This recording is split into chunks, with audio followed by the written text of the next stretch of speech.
दोस्तों, मैं Prakash Kumar new morning classes के यूट्यूब चैनल पर आप लोगों का स्वागत करता हूं। अभी मैंने एक वीडियो अपलोड कर चुका हूं जो प्रॉफिट और लॉस पे आधारित था, लेकिन उसके अंदर जो मैंने सवाल कराए थे वो साधारण थे, सिंपल थे। आज मैं थोड़े इम्पोर्टेंट प्रश्न करा रहा हूं जिसमें क्रम मूल्य और विक्रम मूल्य आप लोगों को ज्ञात करना है। कल जो मैंने वीडियो अपलोड किया था उसमें मैंने आपको क्रम मूल्य और विक्रम मूल्य के सूत्र लिखाए थे। आज मैं फिर से एक बार रिपीट कर देता हूं कि वो सूत्र कौन कौन से थे। उन्हीं सूत्रों का हम उपयोग करके और हम आज के सवाल करेंगे। तो देखो, पहला फॉर्मूला अपना ये था क्रम मूल्य ज्ञात करने का। जो दोस्तों ये दो क्रम मूल्य के थे, सभी एक साथ लिखा देता हूं, और दो ही फॉर्मूले विक्रम मूल्य के थे।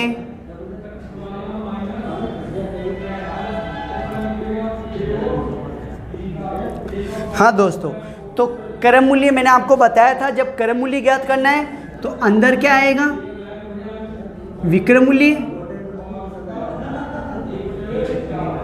और जब विक्रम मूल्य ज्ञात करना है तो अंदर क्या आएगा, क्रम मूल्य। यानी जब क्रम मूल्य ज्ञात करना है तो अंदर विक्रम मूल्य आया, और जब विक्रम मूल्य ज्ञात करना है तो अंदर क्रम मूल्य आ गया।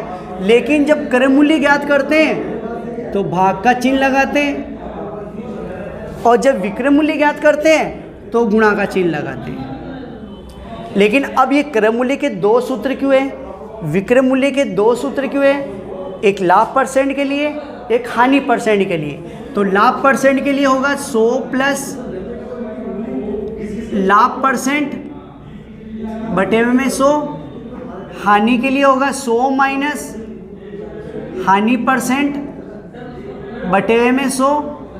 ऐसे दोस्तों विक्रम मूल्य के लिए होगा 100 प्लस लाभ परसेंट बटे में 100, 100 माइनस हानि परसेंट बटे में 100। तो आज का जो वीडियो है दोस्तों, हम इन्हीं सूत्रों पर है आधारित है। इन्हीं सूत्रों का उपयोग करके और आज हम क्रम मूल्य और विक्रम मूल्य ज्ञात करना सीखेंगे। तो देखो, अपना जो पहला सवाल है वो क्या है, एक वस्तु को 1035 रुपये में बेचने पर 15% का लाभ होता है, तो उस वस्तु का क्रम मूल्य ज्ञात कीजिए। यानी हमको इस वस्तु का ये क्या ज्ञात करना है दोस्तों, क्रम मूल्य ज्ञात करना है। तो क्रम मूल्य ज्ञात करने के अपने पास दो सूत्र है, लाभ परसेंट के लिए अलग है, हानि परसेंट के लिए अलग है। तो हमें 15% का लाभ हुआ, इसका मतलब हमें ये ऊपर वाले सूत्र का उपयोग करना पड़ेगा। तो सूत्र क्या है दोस्तों, क्रम मूल्य बराबर विक्रम मूल्य। लेकिन विक्रम मूल्य कितना दे रखा है, बेचने का मूल्य कितना दे रखा है, 1035 रुपये। फिर भाग का चिन्ह 100 प्लस लाभ परसेंट। लाभ परसेंट कितना है दोस्तों, 15, और बटे में 100, यानी 1035।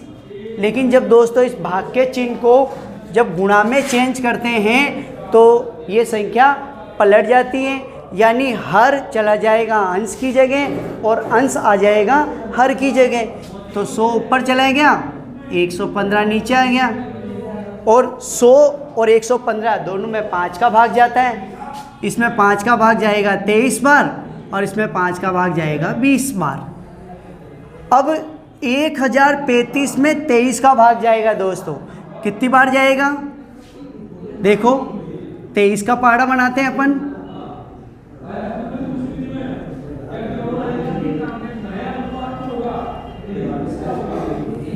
तो देखो 115 तो बड़े हो जाते हैं, 23 पंजो 115 बड़े हो जाते हैं, यानी 23 का पहाड़ा कितनी बार बोलना पड़ेगा, 4 बार।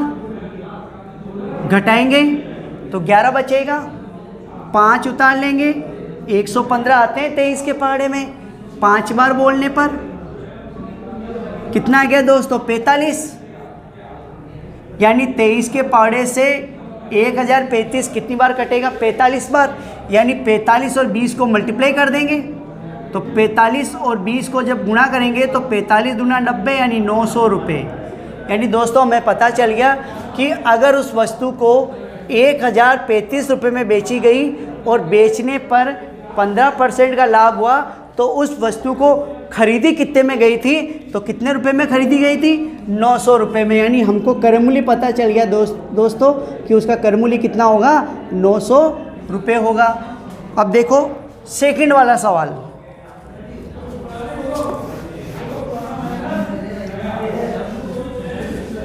सेकंड वाला सवाल क्या कह रहा है दोस्तों, एक वस्तु को 200 रुपये में बेचने पर, यानी हमको 200 रुपये विक्रय मूल्य दे रखा है, बेचने पर 20% की हानि होती है, तो वस्तु का क्या ज्ञात करना है, हमें कर मूल्य ज्ञात करना है। तो देखो लाभ परसेंट के लिए मैंने इस सूत्र का उपयोग किया, हानि परसेंट के लिए मैं इस वाले सूत्र का उपयोग करूंगा।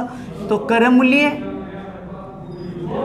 बराबर विक्रय मूल्य, बेचने का मूल्य जो कितना है दोस्तों 200, भाग का चिन्ह 100 माइनस हानि, हानि कितने की हुई 20 की, और बटे हुए में 100, तो 200। मैंने आपको बताया था कि ये जो भाग का चिन्ह है इसको गुणा में चेंज करते हैं, और भाग के चिन्ह को जब गुणा में चेंज करते हैं तो संख्या पलट जाती है, यानी 100 ऊपर चला जाएगा, 80 नीचे आ जाएगा। अब 1 0 से 1 0 कटा और कट जाएगा दोस्तों, 2 चौक 8, 2 पंजो 10 और 4 से ये कट गया, 4 पंजो 20, 50 बार, यानी 50 और 5 को गुणा करेंगे कितना आ जाएगा दोस्तों 250 रुपये। यानी हमें पता चल गया कि उस वस्तु का क्रय मूल्य कितना होगा, 250 रुपये होगा। यानी अगर वो वस्तु 200 रुपये में बेची गई, 20% की हानि हुई, तो उस वस्तु को खरीदी कितने में गई थी, 250 रुपये में खरीदी गई थी। तो हमने ये दो सूत्रों का उपयोग करने वाले प्रश्न कर लिए दोस्तों। अब हम इन दो सूत्रों का उपयोग करने वाले प्रश्न करेंगे कि इन दो सूत्रों का उपयोग किस प्रकार करना है। तो हम यही प्रश्न लेंगे, लेकिन इस बार हम इस विक्रय मूल्य को छिपा देते हैं, है ना। और ये जो 900 रुपये है ये हमारा क्या है, कर मूल्य है, और 15% का क्या हो रहा है, लाभ हो रहा है। और ये विक्रय मूल्य हमें क्या करना है दोस्तों, ज्ञात करना है। तो देखो इस वाले सूत्र का उपयोग करेंगे, विक्रय मूल्य हमें ज्ञात करना है। खरीदने का मूल्य, खरीदने का मूल्य कितना दे रखा है दोस्तों, 900 रुपये दे रखा है। फिर गुणा का चिन्ह, 100 प्लस लाभ परसेंट, 100 प्लस लाभ, लाभ कितने का हुआ, 15% का लाभ हुआ, बटे हुए में 100, तो 900, 100 और 15 को जोड़ेंगे 115, बटे में 100, 2 0 से 2 0 कटा, यानी 115 को 9 से मल्टीप्लाई करेंगे हम, तो कितना आ जाएगा 1035 रुपये। तो देखो दोस्तों विक्रय मूल्य पता चल गया। यानी अगर वो वस्तु 900 रुपये में खरीदी गई और बेचने पर 15% का लाभ हुआ, तो उस वस्तु का विक्रय मूल्य कितना होगा, 1035 रुपये। यानी हमने इस सूत्र का उपयोग करना सीख लिया कि इस सूत्र की सहायता से कैसे हम विक्रय मूल्य ज्ञात कर सकते हैं। तो देखो दोस्तों एक लास्ट वाला और कर लेते हैं, इसमें भी हमें विक्रय मूल्य ज्ञात करना है, लेकिन इसमें क्या हो रही है दोस्तों, हानि हो रही है। तो देखो यही सवाल सेकंड वाला, हम इसमें 200 रुपये को छिपा देते हैं, तो कर मूल्य कितना हो गया, 250 रुपये। यानी वो वस्तु 250 रुपये में खरीदी गई और खरीदने के बाद जब उसको बेची गई तो 20% की क्या हुई, हानि हुई। और हमें इसका क्या ज्ञात करना है दोस्तों, विक्रय मूल्य ज्ञात करना है। तो यही वाला सूत्र का उपयोग करेंगे, विक्रय मूल्य हमें ज्ञात करना है। कर मूल्य, खरीदने का मूल्य कितना दे रखा है दोस्तों, 250 रुपये। फिर गुणा का चिन्ह है, 100 माइनस हानि, हानि कितने की हुई अपने, 20% की, और बटे हुए में 100, तो 250 इंटू का चिन्ह, 100 में से 20 घटाएंगे 80, बटा 100, 2 0 से 2 0 कटा, 25 को 8 से गुणा कर देंगे, 25 8 200 रुपये। यानी देखो ये 200 रुपये आगे हैं, यानी वो बेची कितने में गई थी, 200 रुपये में बेची गई थी।